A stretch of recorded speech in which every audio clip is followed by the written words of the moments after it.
Hello all and welcome to Youth News. I'm Anirudh and I'm today joined by Greta and Parag, and today we're going to discuss movie stars and their influence on Indian culture.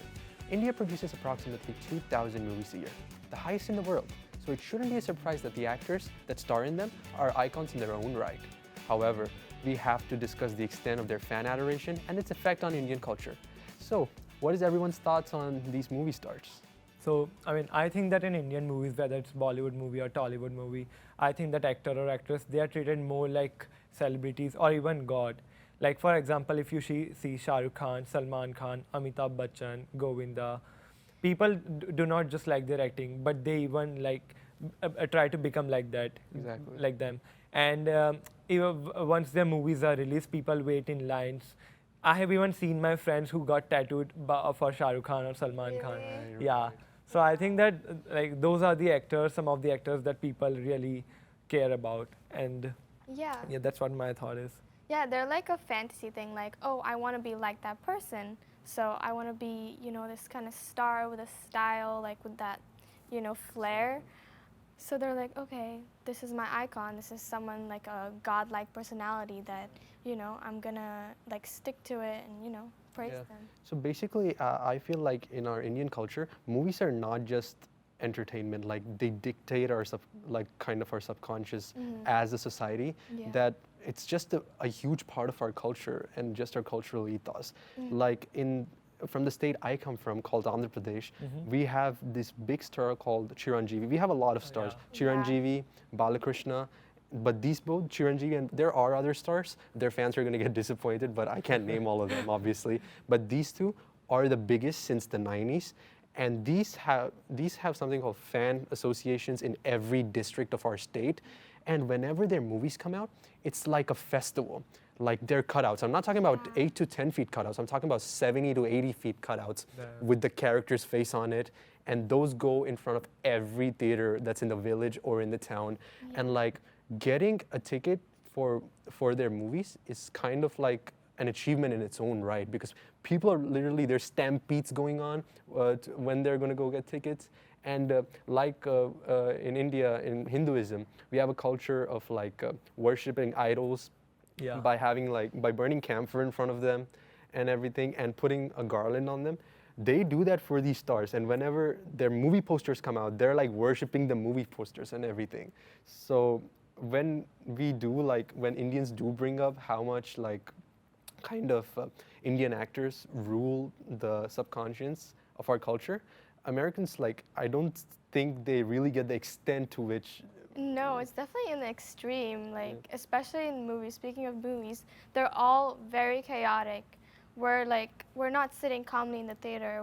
They're in India, they're all dancing, yelling, whistling, throwing papers, having all kinds of confetti, everything. And when they introduce the main movie star, everyone's going crazy.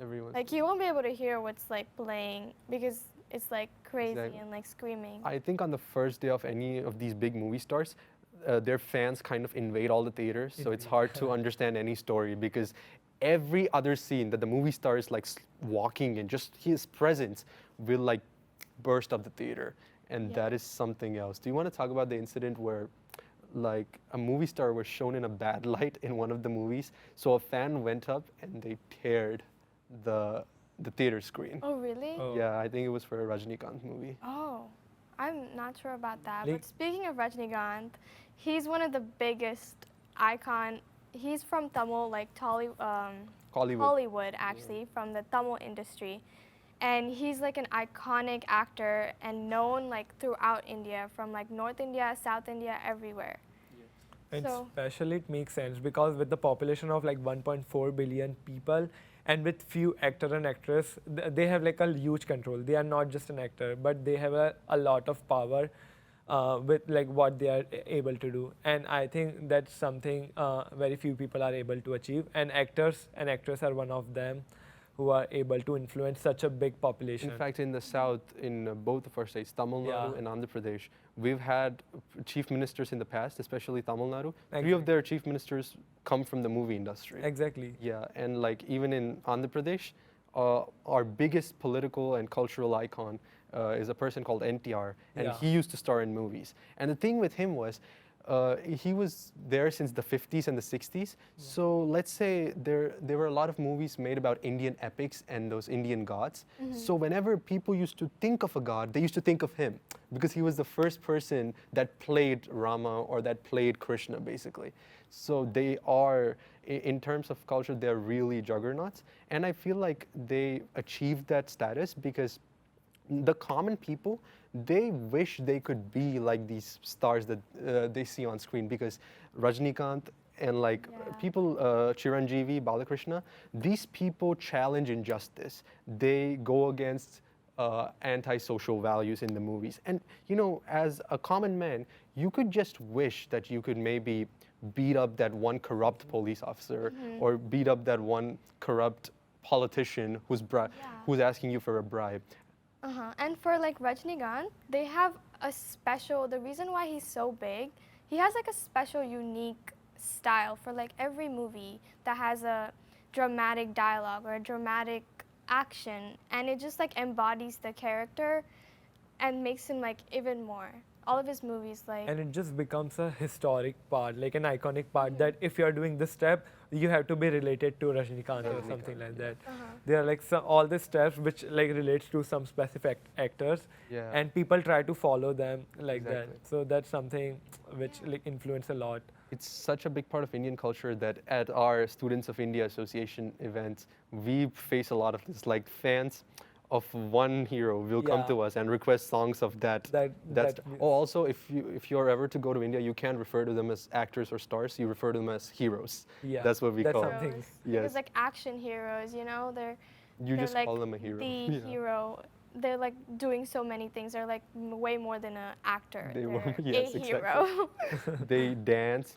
They fight. They do romantic scenes, they do comedy scenes, they do everything. Yeah, that's another thing. They have to like know how to dance well, because dancing in movies are like very integral and part of our culture. So So with that, I should bring a point that if we see a difference in how Hollywood movie works and how Bollywood or Tollywood movies works, in all of our movies we have dancing and songs in between, in contrast to how Hollywood movies are. So I think that dancing is an important part of a movie, because that's how people remember the movie itself. Because there are some of the famous songs through which people enjoy a lot. They listen every day, every time, and that's how the movies also get promoted. So that's something we have special in our culture and in our movies. You would definitely like enjoy it more. I feel like Indians enjoy everything more if there's music, if there's dancing, everything, and you know, hook steps and everything's remembered. Okay, y'all, that was our little crash course into the extent of influence of Indian movie stars on the Indian culture. Please let us know your comments down below at WatchYNN.